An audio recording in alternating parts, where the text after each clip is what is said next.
Hello, Homestead. Please stand for the pledge.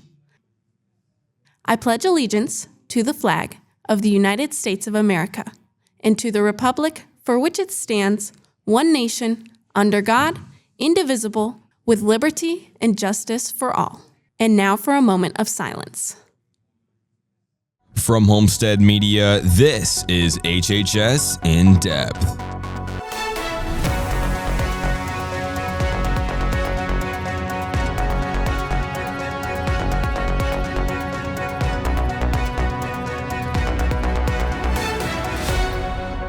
Today is Friday, November 17th, and welcome back to HHS In Depth.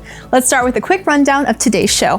First up will be reporter Owen Kruger with the story about what lunch prep looks like for our beloved lunch ladies. Then reporter Mara Nicholson will give us an update on the ongoing No Shave November fundraiser. Next, a story all about the brand new winter sport with Graham DeWitt. Then Justin Estrada will bring you a weather update on what you can expect going into the next week and our upcoming Thanksgiving break. Finally, we'll bring you another edition of Down to the Wire with Taylor Ham. All this and more on HHS In Depth.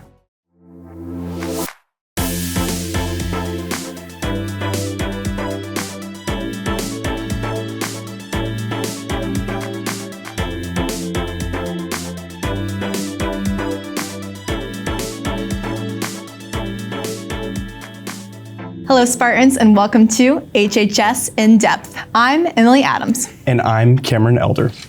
And Emily, I hope you had a nice week before Thanksgiving break. It definitely was, and the weather was absolutely amazing. Absolutely. And I hope it stays that way through the weekend. Luckily, weather reporter Justin Estrada is in now to let us know if it will stay. Thanks, Emily and Cameron. As this past week have been in the high 50s, temperatures are slightly dropping. I'll be back later in the show to bring you a full weather report. Back to you guys in the studio. Thank you for filling us in, Justin. I'll make sure to grab something to keep me warm this weekend before going out. Luckily, when we come back to school on Monday, it'll only be a 2-day school week before we can take a much-needed holiday break. HHS In Depth, national news. Switching now to national news, this Monday an arson fire led to a major freeway being shut down in Los Angeles. The fire closed nearly 2 miles of interstate. Many believe that the fire had to do with the homeless camp set up underneath the freeway. But at this time, investigations are still underway, and the city urges residents and police to not jump to any conclusions about possible suspects.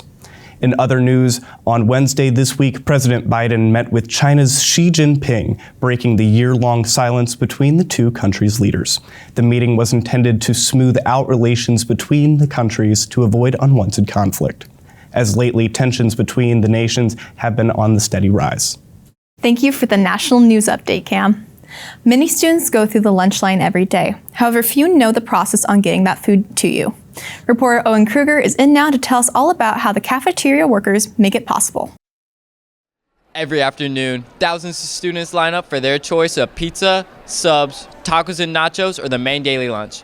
But how is that lunch prepared every morning?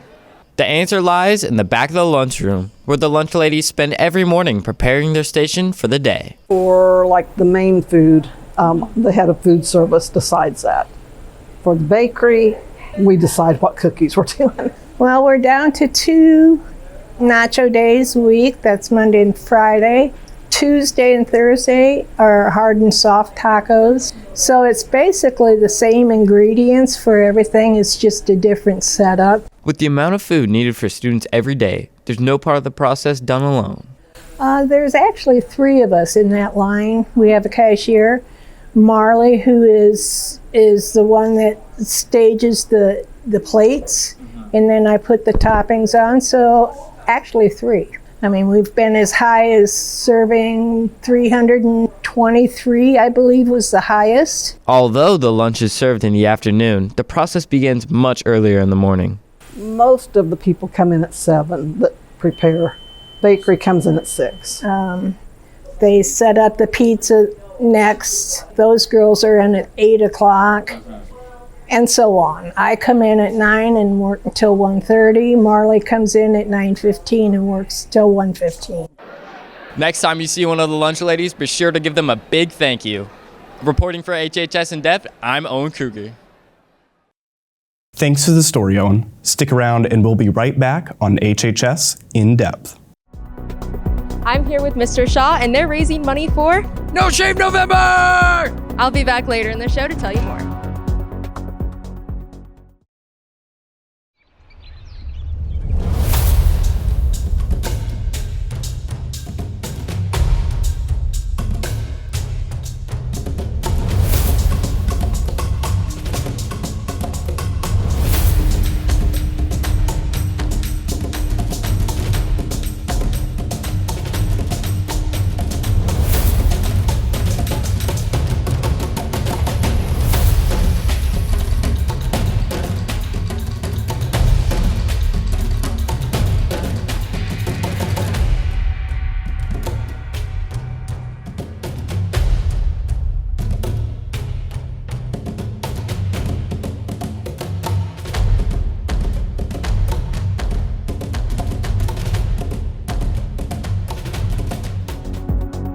Welcome back to HHS In Depth. Students, remember AirPods, earbuds, and headphones are not allowed to be worn in the hallways. These can and will be taken by staff and will not be able to be retrieved from discipline until the following school day. Please make sure you remove your headphones before leaving your classroom. The computer tech help room and student services have been moved. The new tech room can be found in room number 608, and student services can be found in 519. Students, if you're interested in visiting Australia, New Zealand, and Fiji during the summer of 2024, make sure to contact Mrs. B at the email shown below or scan the QR code for more information. Are you interested in learning more about athletic training? Our athletic trainers are looking for student athletic trainers for winter and spring sports. Applications can be picked up at the athletic office. The deadline for applications is today. This past Wednesday in the Legacy Gym, the Homestead chapter of the National Honor Society officially inducted students from the class of 2024 and 2023. Dr. Ford, the NHS sponsor, said Wednesday's induction was a special opportunity to celebrate those achievements with friends and family. We look forward to recognizing this special group of students. Congratulations to all 150 students, and thank you for all the hard work put in by the officers. This past weekend, the band participated in their last competition of the season, Grand Nationals. The band ended up placing second in the nation for their Class 3A. Congratulations to the Spartan Alliance and all of the hard work they put in this season. Homestead's academic spell bowl team recently competed against 8 local schools in the area competition here at Homestead. While the team did not qualify for the state competition, Sophia Topmiller stole the show with a perfect score in the first round, spelling all 9 words correctly. She now qualifies to compete in the individual state competition. Congratulations to the team. Poetry Out Loud has kicked off for another year. Poetry Out Loud is a national poetry reciting competition that begins with a competition at Homestead. For the event, students memorize and recite 2 poems from an anthology of poetry. If interested, email Mr. Beer at the email address shown here, or go out to their next practice on Wednesday, November 29th, after school in room 117. Last school year, we saw the addition of a new sports team to Homestead in the form of boys volleyball. We've now seen another new team begin at Homestead last weekend. Joining us now with a story over the new girls wrestling team is HHS In Depth reporter Graham DeWitt. At the high school level, there are some sports that go unrecognized due to not being sponsored by the IHSAA.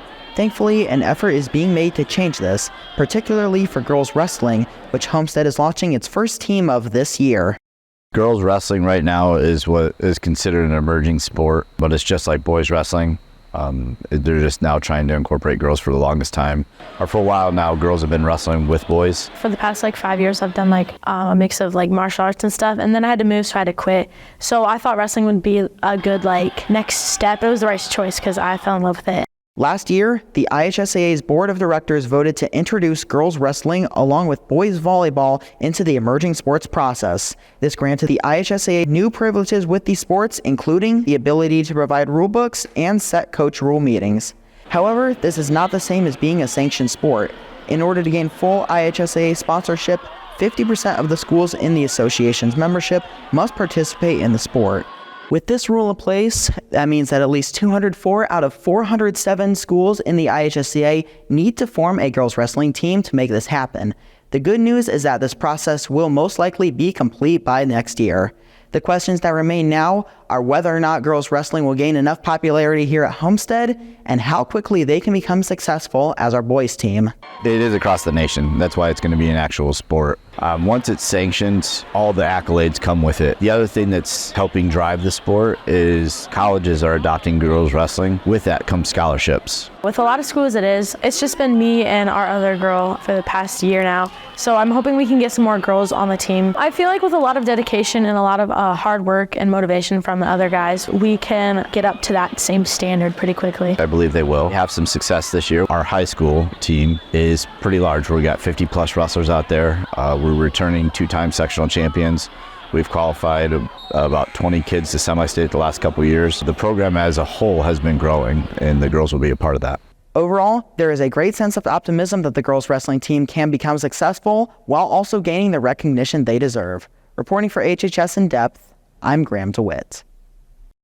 Thanks for the story, Graham. Well, we're well into the month of November, and you may have noticed some of our male teachers getting pretty scraggly. But that's for a great cause, actually. Reporter Mara Nicholson joins us now to give us an update on the No Shave November campaign benefiting Riley Children's Hospital.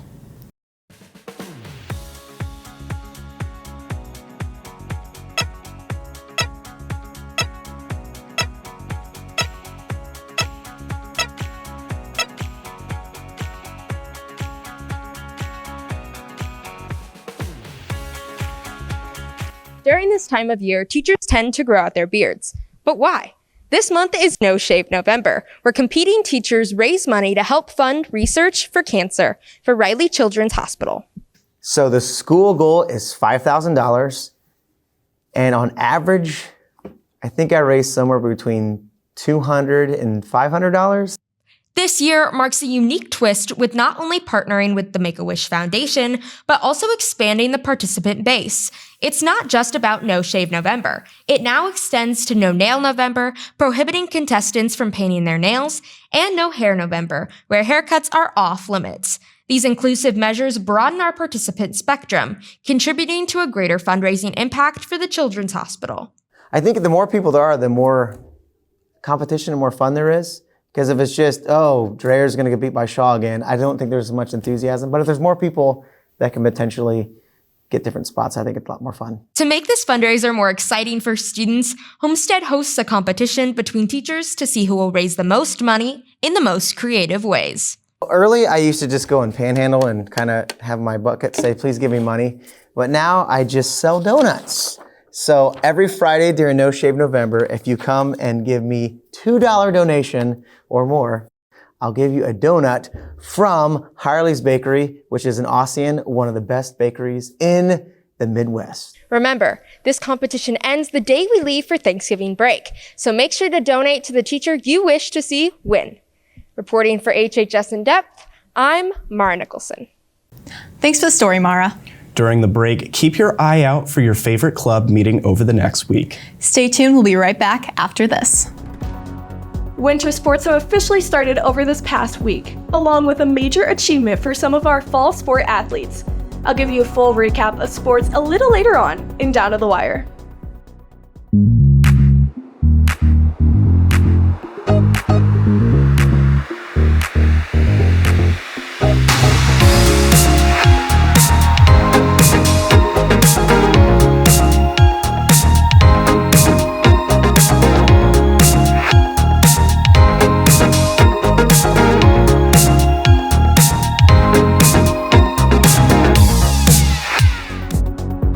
Welcome back to HHS In Depth.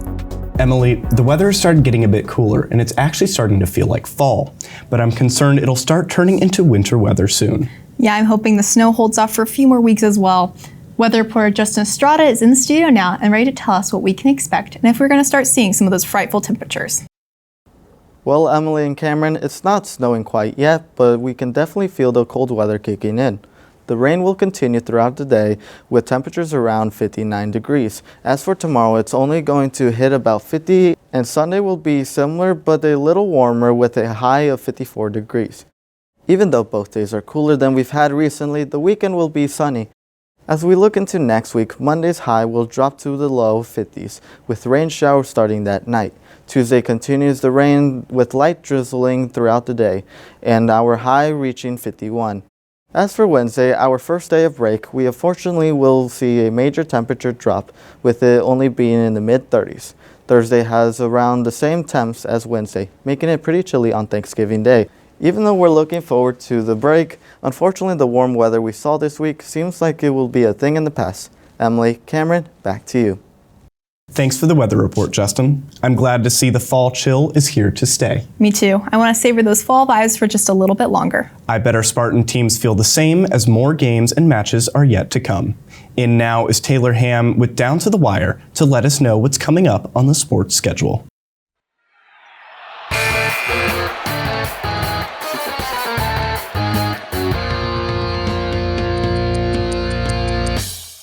Welcome back to Down to the Wire. I'm Taylor Ham. Winter sports have now officially started. Let's start it off with our girls basketball team as they went to Ossian Tuesday night to face the 3A number 3 Norwell. It was a close game, but they once again came out on top and won a score of 56-52. Maya Epps had 19 points and 7 rebounds, along with 6 assists. Gabby Helsum had 17 points and 12 rebounds. They are now 3-0 and ranked number 7 in Class 4A. Homestead plays number 5 Noblesville tomorrow at home at 6:30. Be sure to come out and show your support. Congratulations, girls! Also in action on Saturday was the girls' wrestling team. They participated in their first competition ever at East Noble. Katie Vardaman won 3 out of 5 matches, and Homestead placed 23rd overall. Their next meet is tomorrow at West Noble. Good luck, girls! And over the weekend, there was a new record made by the girls' volleyball team. 4 players from the team have been named for the 3A-4A North All-Star team that will play on Sunday at Indy. 3 juniors, which were Addie Tyndall, Madeline Sipe, and Kate Jackaway, to the Junior All-Star team, along with 1 senior, Taylor Mailer, to the Senior All-Star team. Congratulations on this amazing accomplishment, ladies, and good luck! Some special news to end it off. 4 Homestead athletes will be signing their letter of intent on Tuesday, November 21st in room 109, or the seminar room. At 6 p.m., Ellie Irwin, who does girls track and field, will be signing with Indiana State University. At 7 p.m., a trio of Homestead Spartans will be signing. Lily Heine, who's in girls swimming, will be signing with Minnesota State University. Britton Chamard, who does boys cross country and track and field, will be signing with Southern Virginia University. And finally, Addison Canablo, who is in girls cross country and track and field, will be signing with the University of Notre Dame. If you plan on attending these signings, please enter door 32. Once again, congratulations to all the athletes who have competed over the past week. That'll do it for this week's edition of Down to the Wire. I'm Taylor Ham. Thanks for watching. Emily, Cameron, back to you. Thank you, Taylor, for the sports update. This has been HHS In Depth. Make sure to check out our socials for updates on the HHS In Depth team and our upcoming projects. Have a wonderful weekend, Homestead, and we'll see you back here again in 2 weeks.